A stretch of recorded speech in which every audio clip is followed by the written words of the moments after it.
Nigeria just borrowed another $500 million from the African Development Bank. Now, if you're expecting deja vu, that's because we've been here before, many, many times before.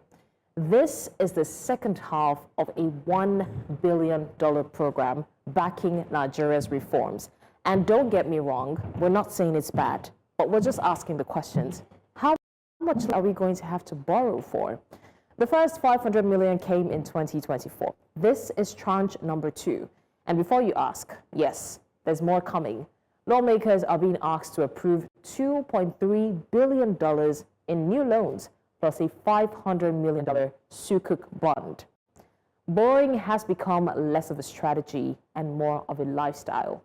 Here's the raw arithmetic. Nigeria's public debt sits at roughly 149 trillion naira, about $97 billion.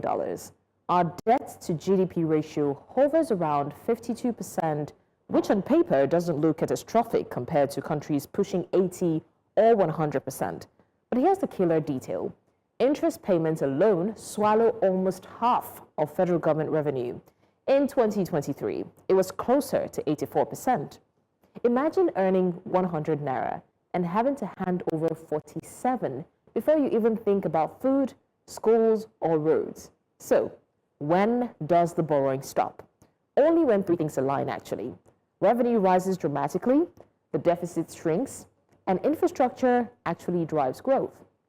Right now, government revenue is stuck at around 14% of GDP, one of the lowest rates globally.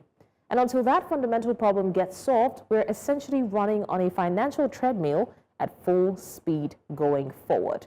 Can we pay back? Technically, yes, if reforms stick, if foreign exchange stabilizes, if tax reforms actually work, and if electricity finally powers the economy instead of being a national punchline. Investors don't fear Nigeria's size. They fear our discipline. Deliver consistency, and we will finance at better rates. Slip back into old habits, and borrowing costs spike all over again. Right now, we're not breaking the cycle. We're just financing the next lap.